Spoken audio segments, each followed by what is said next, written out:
നമസ്കാരം. തനിനിറം ന്യൂസിലേക്ക് സ്വാഗതം. പ്രധാന വാർത്തകൾ. LDF സർക്കാരിന്റെ വിവാദ പദ്ധതിയായ തിരുവനന്തപുരം കാസർഗോഡ് സിൽവർ ലൈൻ പദ്ധതി പൂർണ്ണമായി റദ്ദാക്കിയതായി മുഖ്യമന്ത്രി VD സതീശൻ അറിയിച്ചു. പുതിയ UDF സർക്കാരിന്റെ മന്ത്രിസഭാ യോഗത്തിന് ശേഷം നടത്തിയ വാർത്താ സമ്മേളനത്തിലാണ് മുഖ്യമന്ത്രി ഈ പ്രധാന പ്രഖ്യാപനം നടത്തിയത്. പദ്ധതിയുമായി ബന്ധപ്പെട്ട് ഇതുവരെ പുറപ്പെടുവിച്ച എല്ലാ വിജ്ഞാപനങ്ങളും ഭൂമി ഏറ്റെടുക്കാനുള്ള തീരുമാനങ്ങളും സർക്കാർ റദ്ദാക്കി. പദ്ധതിക്കെതിരെ സമരം ചെയ്ത ജനങ്ങൾക്കെതിരെയുള്ള പോലീസ് കേസുകൾ പിൻവലിക്കാനുള്ള ശുപാർശ അടിയന്തരമായി സമർപ്പിക്കുമെന്നും ജനവാസ മേഖലകളിൽ സ്ഥാപിച്ച മഞ്ഞക്കുറ്റികൾ നീക്കം ചെയ്യാൻ റവന്യൂ വകുപ്പിന് കർശന നിർദ്ദേശം നൽകിയെന്നും മുഖ്യമന്ത്രി വ്യക്തമാക്കി. സാമ്പത്തികമായും പാരിസ്ഥിതികപരമായും ഒട്ടും പ്രായോഗികമല്ലാത്തതുകൊണ്ടാണ് സിൽവർ ലൈൻ പദ്ധതി വേണ്ടെന്ന് വെക്കാൻ സർക്കാർ തീരുമാനിച്ചത്. UDF നിയോഗിച്ച പ്രത്യേക സബ് കമ്മിറ്റി വിഷയം വിശദമായി പഠിച്ച് സമർപ്പിച്ച റിപ്പോർട്ടിന്റെ അടിസ്ഥാനത്തിലാണ് ഈ ഔദ്യോഗിക നടപടി.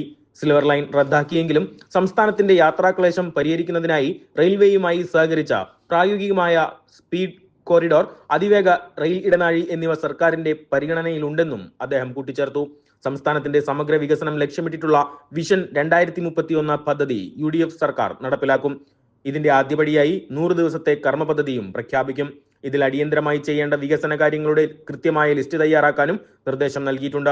കൂടാതെ സംസ്ഥാനത്തു നിന്നുള്ള പത്മപുരസ്കാര ശുപാർശകൾ സമർപ്പിക്കുന്നതിനായി രാഷ്ട്രീയ അതിപ്രസരമില്ലാത്ത ഒരു പ്രത്യേക വിദഗ്ധ സമിതിയെ നിയമിക്കാനും മന്ത്രിസഭാ യോഗത്തിൽ തീരുമാനമായതായി മുഖ്യമന്ത്രി VD സതീശൻ വാർത്താ സമ്മേളനത്തിൽ അറിയിച്ചു. ഒരു പ്രധാനപ്പെട്ട തീരുമാനം, തിരുവനന്തപുരം കാസർഗോഡ് സിൽവർ ലൈൻ പദ്ധതി റദ്ദ് ചെയ്ത് ഉത്തരവ് പുറപ്പെടുവിക്കാനുള്ള തീരുമാനമെടുത്തു. പ്രസ്തുത പദ്ധതിക്കായി ഭൂമി ഏറ്റെടുക്കുന്നതുമായി ബന്ധപ്പെട്ട് പുറപ്പെടുവിച്ചിട്ടുള്ള എല്ലാ വിജ്ഞാപനങ്ങളും റദ്ദ് ചെയ്യാൻ തീരുമാനിച്ചു. ഡീനോട്ടിഫിക്കേഷൻ. കാരണം ഈ പദ്ധതി നടക്കുന്നുമില്ല, പദ്ധതി ഉപേക്ഷിക്കുകയും ചെയ്തു.